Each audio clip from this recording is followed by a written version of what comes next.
now I've realized that more is not more. More is not more. More effort, more time, more energy that you put into things doesn't necessarily give you exactly what you put in.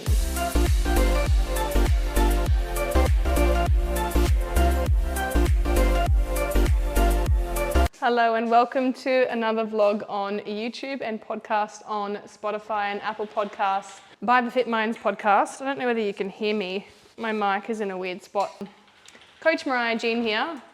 I decided to kill two birds with one stone today, and I'm going to make a cheesecake for my dad for his birthday tomorrow. He is 74 and he has made it to his 74th birthday with stage 4 cancer, which is pretty cool.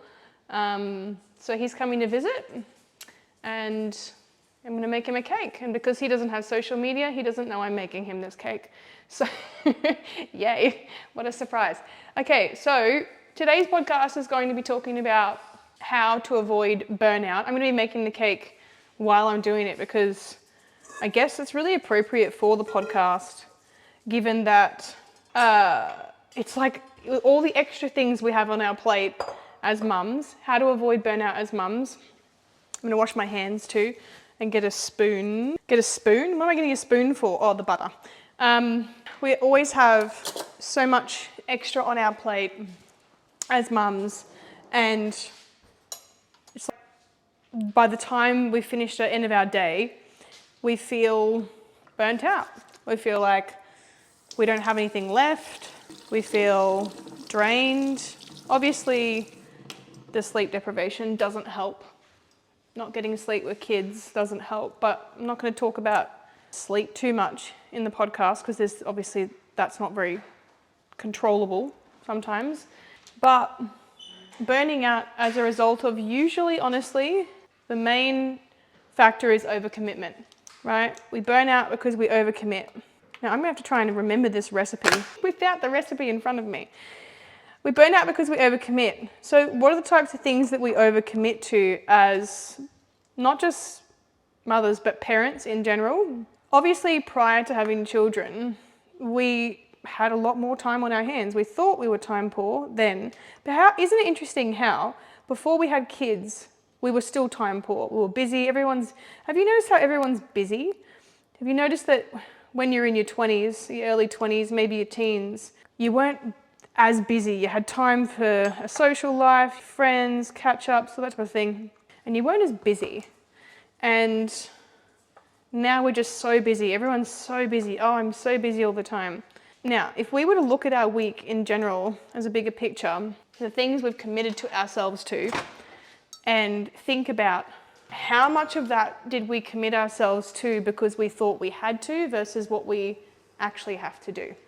I see it so much, and I even used to do it myself. I was a person who worked 70-hour work weeks before my daughter came along, and now I'm at a point where I'm able to work 3 or 4, 5 hours a day sometimes. I'm able to take some days off now as a result of becoming more efficient, taking every single step towards being more efficient because I know that I want to be able to train, get exercise, go for a walk, spend time with my partner, my fiance today. We're going to go to the beach. And I have put so much energy into figuring out how to become more effective. Not necessarily how to do more and fit more in, but how to become more effective. And the key to not burning out is understanding that there doesn't have to always be a complex path to get somewhere. The easy, convenient path is not always the best one either. At one end of the scale, we'll talk about nutrition and fitness. Taking the easiest possible path would be to do nothing at all, and that's not going to get you any results. You know, just sitting on our bums all day and not eating well or not making good choices or not even just getting help, right? Seeking out help. That's the easy path, but it doesn't mean that then we end up with a complex result. We end up with something that we didn't want in the first place, which is, you know, poor health, not feeling good about ourselves. I'm melting some butter, I don't know how long it takes. But then at the other end of the scale, you've got this perception that doing something about where you are in life and your health takes all of this crazy amount of effort. I'm going to have to train 5 or 6 days a week. I'm going to have to train for 2 hours. I'm going to have to go to the gym. You paint this picture in your mind of all these crazy things you're going to have to do. I'm going to have to go for all these long walks and runs. I don't have the time. And so then you immediately build up this barrier. And the barrier takes you back to square one. And square one is, well, I may as well just do nothing at all. I'll just take the easy way out, which, as we know, isn't the easy way out. Can you tell I don't bake very often? I actually used to bake a lot, and I stopped because I was burning out. I was working too hard. This comes from someone who experienced severe burnout when I didn't have Lila, right? And when I had my daughter, something had to change. I actually had to start behaving differently because I realized that I could no longer sustain. I couldn't get exercise. I couldn't go for walks. I couldn't meal prep. I couldn't do anything because I was so heavily tied down by obviously my child, right? We don't want to resent our position in our family. We want to be able to be happy to show up. And I knew that something had to change. Now I'm using my fitness business as an example, but you could use this in any part of your life. Look at something currently that is using up not your child, something currently that is using up a very large chunk of your time. You could be working 13-hour days, which as it stands, just going to put out there, not just for a mother, but for a father it's not a sustainable way to live. Unless those 13 hours are able to give back a massive amount of time in the way of things like being able to pay for a cleaner or being able to get support, a nanny, whatever it might be. And I know you're probably thinking, yes, Mariah, that's all good and well for you because you're a fitness coach and you're all successful and you've got yourself to this point. Just so you know, I started off working at Kmart when I was 14, part-time hours. And then I started working, if you know me from Bundaberg, at a nightclub, the bar supervisor. I worked my ass off my entire life to get to a stage where I understand what I enjoy doing, but to the point where, I wonder whether I should melt this cheese. I'm gonna try and do that. No, I think I'll just mix it in, but maybe I'll like squish it in. To the point where now I've realized that more is not more. More is not more effort, more time, more energy that you put into things doesn't necessarily give you exactly what you put in. So I'll use a good example. You could be working, I don't know, as someone who drops off flyers and you earn, let's say $15 an hour, or at McDonald's, right? Now you could do 70-hour work weeks. You could do 40-hour work weeks. Obviously you're going to make more money doing 70 hours than 40. But do you think that that job at McDonald's, working 70-hour work weeks, is necessarily going to be the answer long term to giving you more money or more freedom, right? And so the same principle applies to other things in life, right? It's not just about your job. It's not just about how much money you earn. It's not just about these things I'm talking about that are very financial, but I'm talking about the fact that your time is a commodity.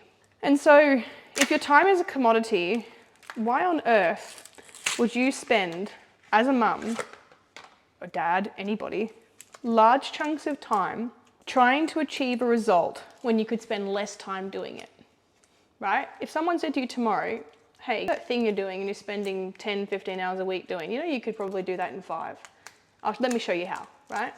So that's what I do as a coach. My job, especially coming from someone who's figured out a way to do her job in less time, is to show my clients how to accomplish their health goals, how to accomplish what they want to for themselves, right? Without having to burn out, without having to do all these things that they keep telling themselves they have to do. If I'm telling you, you, no matter who you are, do not need to do more than 3 training sessions a week. If you want to do 5, you can, but if you're a time poor mum, I don't suggest doing it. You do not need to train at the gym. If you want to, you can. If you've got the resources to do so, feel free to do that. You do not need to train at the gym.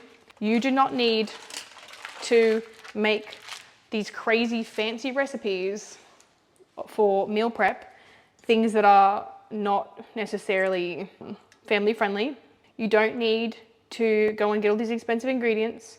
I had someone message me yesterday because it was an answer to a Q&A. And it was a dad, and he was like, you know, I'm on a budget, I can't meal prep because of yada yada. And he sent me this grocery list of what because I said, send me a grocery list, and he sent it to me, and I sent it back to him, all of the cheaper options he could get for certain things that were totally fine to get the different options. And also, I sent him what I would say is healthier or less calorie dense, so, lower fat options of the foods that he was eating, to which he would be able to afford because he bought the cheaper options of the others, right? So it was just a different way of thinking. And the issue is currently, so many parents, this is going to be a penny drop moment, so many parents are stuck in their current routine because they fell into it. They fell into their routine, and so therefore it becomes so habitual that they're so used to it, and they get really used to being in a state of fight or flight. They get so used to burning the candle at both ends that they actually, weirdly enough, continue to function that way and think that that's normal. And then they approach others with this, hey, I'm burnt out, but I have no other way around this. I can tell you as a parent, I've only got one kid. So yeah, do you know what? I figured out how to go from 0 to 1. And I have just figured out how to balance my life in an effective way where I'm able to spend time with my family, show up and make my daughter food that I want to make her, not too complex, pour enough energy into her, pour a little bit of energy into my relationship, pour a little bit of energy into myself, pour enough energy into my business, and if not, pouring probably more energy into my business than I was before without having to overexert myself. And it's because I value my time so heavily that I'm always looking at ways where I can improve where my energy and my time goes. And the only way to avoid burning out, 2 ways, is through not overcommitting, so not saying yes to everybody and every single thing that isn't for you and is for everybody else, which I know, easier said than done. Oh yes, Mariah, but I've got all these commitments and my kid's got these commitments. Yep, awesome. And there's a thing called healthy boundaries as well with that. But not being such a pushover to your own shit and looking at it, stepping back and going, another conversation I had with someone yesterday, a lady who was saying that she hasn't had time to meal prep, she's got a little baby, 2 kids at home, hasn't had time to meal prep. And I said, you do have time to meal prep, you're just not giving yourself permission. And you are putting your energy, you're putting your hands everywhere else except where they need to go. And I said, okay, she said, nap times, for Bubby's nap time, I go to the gym. It's like, okay, cool, what about your rest days? And she was like, oh, I've got some study to do. It's like, okay, is it in the form of lectures? She was like, yeah, it is. It's like, awesome. So what I want you to do tomorrow while you listen to the lectures is I want you to make some meals up, do some meal prep.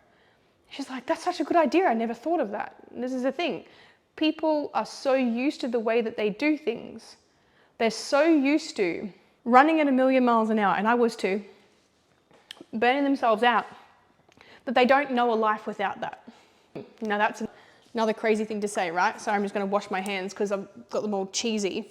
So imagine that, I'm just off screen at the moment. Imagine thinking of life differently and thinking of all these barriers I've created for myself are actually self-fabricated, right? And I have conversations with mothers every single day about this type of stuff. Every day I'm talking about it. I get them to the stage, right? Most of my clients that are working with me will get to the stage if they want to. There's got to be a will to do it. If you just keep saying all the shit and going, I can't do it, then it's literally the person with the problem is you. But to avoid burnout is to look at your week, at your day, and how many times you've said yes to things that you don't want to do. Now, don't get me wrong. There's things like, for example, dropping my daughter off at daycare this morning. That's a thing that I had to do. Didn't really have a choice with that. And I could have said, hey, Alex, can you do this for me? But there was a while there, because I was working such long days, where, yes, Alex was having to do drop off and pick up. And that was heartbreaking because I felt like I wasn't showing up in the way that I wanted to. So I looked at my life and I did a time audit. I love time audits. Time audits are awesome. And I was like, where is my time going? Well, it was going to the setup of my app originally. And now it's finally feeling like I'm not burning the candle at both ends again. And this, you know what, you have to actually have to do this multiple times in your life. So you might think, okay, well, I've done this once. Sweetened condensed milk. I've done this once. I don't have to ever do this again. I had to do it at a stage after I first competed. Actually, no, sorry, when I was managing a gym and I launched Well, I had my side hustle of coaching on the side, and I got to a point where I couldn't fit everything in. And I thought, something's got to give here. I've got to give up on something else to give room, to make room for this other thing to step in. And it's a process of time audits and scaling in business, but in your life, it's actually very similar. So it would look like going, cool, is this the job that I want to work at? Is this the role that I want to work in? Is this where I want to be for the rest of my life? And if I think to myself, well, no, it's the only place I can work because it's the only skill set I've got. Just so you know, I have worked in so many different areas in life. I'm not gifted. Retail, hospitality, management, sales, marketing, you name it. I have just tried everything. And I ended up in coaching and love what I do. And now I run a company and I've got multiple staff members and I want to grow even bigger. And it's like, why? Because I'm challenging myself. I'm not just going to sit where I'm comfortable and go, well, right now where I am is as big as it's going to get, right? Yep, I've got the time freedom, and now I'm going to only put in things that I know are going to contribute towards my bigger picture and my bigger goal, right? I'm still spending time with family. My dad's coming for the weekend. I hold really strong, healthy boundaries as well. Something I never used to do, I was a massive pushover, is I hold really strong boundaries. Now, that doesn't mean yes, with my child, absolutely, but I'm not an asshole. But it's more if I'm getting a bit overstimulated, I'm like, okay, I'm just gonna pop you off me for a second. But it's more so with people. I literally just got a message about a meeting. Can we have a meeting tomorrow on a Saturday? And I was like, no. How good, right? No. Oh, okay. And it's like, I didn't give an explanation. I just said, no. Oh, sorry, I said, no, it's family time. There was a version of me, a part of me previously where I would try to fit the mold of what everybody else wanted me to so that it made them comfortable, right? And that's how I ended up burnt out. I wanted to make everybody happy, please everybody, be everybody's friend, have everybody like me. And as a result, I overcommitted, I pushed myself to the brink of exhaustion. I said yes to people I wanted to say no to. I put up with behaviors from clients, from lots of different types of people that I wasn't okay with. And I tried to, even when I was doing a lot of comp prep coaching, I thought that was, the most respectable, reputable thing to be involved in as a coach. And then I got to coaching parents and I was like, these are the people I want to coach, right? They're so grateful. They're such lovely people. These are the people I want to be surrounded by. And I realized that the comp prep space, I'd outgrown it, right? And that it was so time consuming that I just no longer wanted to be in that world, not heavily anyway. It can be really hard and really challenging to put yourself into a position of the unknown. And oftentimes that's why we end up burnt out, is because you imagine that each day we take on new responsibilities and we don't get rid of some of the old ones. I'm not saying your family is an old responsibility. I'm saying as in, we sign up to a new subscription, we do this, we pile more on, and what we're not doing is removing pieces that have expired. It's the same as how we accumulate all this junk in our house all the time. We buy all these new clothes but don't donate the old ones. We wonder how we end up with this massive garage of junk. It's very similar to processes in our life. We take on new things and want to try new things and want to take that next step, but we keep holding on to the previous ways of doing things. So it's not just the overcommitment. It's not just saying yes to everybody and not having healthy boundaries. It's not just not wanting to grow and change, but it's the fear. And I've done so many podcasts on this, but people are so afraid of change. They're so afraid of doing something differently that they just stay where they are and they hold themselves back so heavily. If you were open-minded to doing things differently, you would achieve a completely different result from where you are currently. If you are unhappy with where you are, if you feel miserable, exhausted, wrecked, tired, cooked, something isn't right. And it's not your family. It's not your kids. It's not your partner. It's actually everything else and the semantics, where you're putting your energy. I was talking to another mum. I have a lot of conversations every day. I'm getting another knife. I was talking to another mum about, she said she doesn't, it's really interesting, she doesn't do meal prep or get time, whatever, to do meal prep. Because it's really easy for her, she said, to meal prep for her kids and do their snacks but then she finds it really hard to do it for herself. And I was like, do you know what? It's not that it's hard to do it for yourself, or maybe it is. It's that you give yourself permission to do things for your children, but you don't give yourself permission to do something for yourself. And it's because pretty much from pregnancy, we start sacrificing, self-sacrificial behavior, right? When we start, and it's maternal, it's pretty maternal. Men are probably better at not doing this, but then they do get into a habit of doing this later on as well, where they become really self-sacrificial. We think as parents that 95% of our role in their life is sacrificing ourselves for them. Don't get me wrong, a massive chunk of our role is sacrificing ourselves for them. Yes, it's going to be time consuming.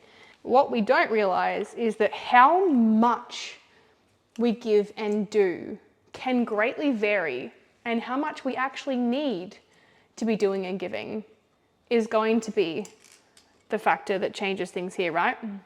So if you're doing meal prep for your kids, you're doing all these fancy snacks, what is stopping you, right?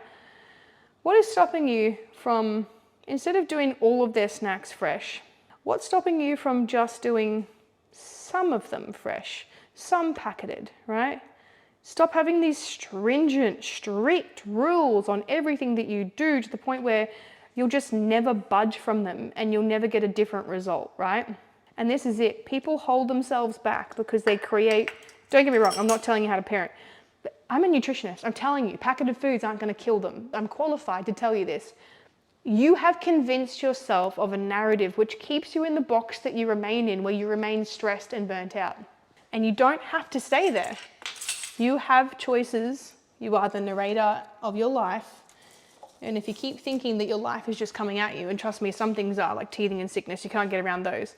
But the rest of it is pretty much, aside from sickness, teething, grief, that type of stuff, accidents, you name it, a lot of it is determined by where we are willing to put our energy.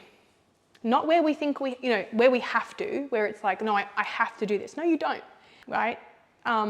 You can simplify stuff. You don't have to make it so complicated. But the problem is, you've made everything so complicated, you've overcommitted, you've pushed yourself to the brink of exhaustion that you are so conditioned to doing that now. And you look at other people's lives and you're like, how come they've got it so easy? Because they looked for the easier paths that were effective still, but weren't cheating the system, where they weren't skipping steps, where they were learning about things, where they were immersing themselves in what they wanted to improve themselves in, where they went through periods of intensity, where I was working 12-hour days to get my app launched. But once that was done, I knew it was going to create freedom. So all these steps I've taken in life is to create more freedom, is to enjoy my life more, is to be healthier, is to have a more positive outcome. And I've never once tried to limit myself, especially since starting this development in the last 10 to 13 years, since I was about 20 years old. I've occasionally told myself, oh, I don't know whether I can do this, or oh, I'm scared, right? But I've never once said, no, you can't, because of X, Y, Z, because I listened to so much content on believing that I can and finding a way. And I become a solutions-focused person. I don't try and solve everything. Some things are just the way that they are, and it makes me very emotional and sad. But I go through periods of where I can feel myself burning out, and it's like, holy shit, this is full on. What has to give? What has to change here? You know, it's either that I need to make more money to be able to get some support at home, because we don't have a lot of family support. I need to figure this out. I've got to find a way. And it becomes like an episode of Survivor, because this is not sustainable. Burnout is not sustainable. So burnout, if anything, is a sign that your current lifestyle and decisions are not sustainable. And there is definitely a different path. No matter where you are, you're not stuck. You're never stuck. You're not a tree. You can move. And I like to empower people to believe that and know that. Of course, there are going to be exceptions to the rule. People who suffer with chronic disease, lots of things that are well beyond their control, children with disabilities, all that type of stuff. But you're going to see, and it's so important to remember this, there are going to be examples of people with very similar lives to yours who have succeeded, who have simplified, who have been able to open up windows in their life where they're not so burnt out, who have found ways. And not just overcommitment, not just saying yes to people that you want to say no to, but leaning on your support systems. And if you don't have them, find them, create them, and stop saying people aren't offering, because they are. Get rid of the guilt, shrug it off, because trust me when I say, as a burnt out mother, you are no use to your child. As a burnt out parent, you're no use to your child. Your children will absorb it. If they see you happy and healthy and looking after yourself, you're also setting an example for them. Imagine if they see you constantly pushing and grinding. Would you want that for your child in their future? Would you want, if you think about it, could you envision your child feeling the way that you feel now in 20, 30 years' time, right? If you continue setting the example that you are for your kid, then they will walk in your shoes, very likely. Sometimes they go the opposite direction. Sometimes they learn from your lessons, but they absorb everything that you do. They watch what you do. And I think when I put that out there and I say that to parents, it's like a bit of pressure. Shit, yeah, you're right. My kid sees me strung out all the time, stressed, detached, not wanting to be there, not present. And it's because I've got so much on my plate that I'm not able to manage it. Organizational systems, creating structure, simplifying, and as I said, discarding and getting rid of things that no longer serve you, that don't work anymore, that just aren't a part of or shouldn't be a part of your life, and you know it. You just need to let go. So there's a lot of added components to avoiding burnout, but the major component and rule of thumb is stop overcomplicating everything and stop overcommitting. And you see those words, over. Burnout comes from overdoing it. And that is actually a choice on our behalf, where we are choosing things that probably aren't that important to do. If you are sick with the kids, if you are both sick, what do you think the most important thing is in that 24 hours? It's getting better, right? It is not doing the washing, mopping the floors, cleaning the windows. It is not the things that we use to distract ourselves from what really needs to be done, which is rest, sleep, recover, eat well, make some good meals. As a society, we've gotten to this point where we no longer prioritize the basics, which is keeping a roof over our head, understandable. That's pretty basic. Making sure we're clothed and we're fed well, our health, and we're sleeping. And all of this other chaos and mess becomes important when really, in the big scheme of things, aside from getting your ass to work and getting the kids to school and doing the basics, it's really not. If you miss a couple of things, if you don't make it to some events, if you say, no, I can not right now, or I'm too stressed out. I say this to my girlfriends all the time. If they're going through a stressful time with their kids, I say, let's catch up, but when the dust settles, when things calm down, when you're not feeling so stressed, because I don't want to add to that. I don't want to add to the burnout. I am one of the first people to give people respite when they're screaming for it. But I also will say, hey, it looks like this isn't working. It's not functioning. Would you like some help with that? Otherwise, I'm happy to leave you be. But remember that our life, our structure, our routine, everything that we do every day is like a set of wheels and cogs turning, okay? Everything all cooperates and participates. Yes, shit gets thrown into it. Yes, as I said, we've been experiencing teething sickness constantly. Like, I cannot even describe to you how intense these last few months have been, even the year and a half of having Lila. But every single time we are hit with an adversity, we figure out a way of knowing what is important to address and do at the time and what probably isn't. And oftentimes I've missed workouts. Oftentimes I've not gone for my walks. Yes, I have, through periods of time of sickness and sleep deprivation, done that. But I've got back up again when this dust has settled and it's cleared, and I've got back into my routine. But the thing is, my routine is so simple and so easy to follow that it is not actually a large interruption to my commitments as a mother. And that is what is crucial about avoiding burnout, is don't bite off more than you can chew, because trust me when I say it doesn't make you a hero, it just makes you inefficient. That's it. I'm gonna get back to actually baking this cake. I'm actually glad the cheese has melted a bit, because I feel like I wasn't gonna be able to mix this in properly if I didn't melt it. But look, this cheesecake, just wanna finish with this. This cheesecake is a lemon cheesecake. It's gonna be quite lemony. I have used, for those who are curious, light condensed milk, and I'm just gonna see how it goes, because I've actually never made a cheesecake. I've used a light condensed milk, and I've used apparently a full fat cream cheese, because you shouldn't, from the vlogs I've read, or blogs, sorry, you shouldn't use a light cream cheese because the full fat cream cheese sets better. I'm usually like light everything, but yeah, apparently you shouldn't use a light cream cheese. So I've not made that mistake. And I did read somewhere that adding in, weird, because the condensed milk is actually my dad's mum's recipe. So my grandmother, her recipe, Grandma Mars, and I've decided to use the condensed milk as the sweetener and a bit of vanilla essence as well. But I've actually added in a bit of Greek yogurt as well, and I did opt for a full fat option for that too, because I didn't want to do too many light things. I would usually use a low fat Greek yogurt, but I've decided to go for the full fat just to maybe get a bit of a creamier taste to it, just for obviously health reasons. And then I've also got Scotch fingers and shortbread here.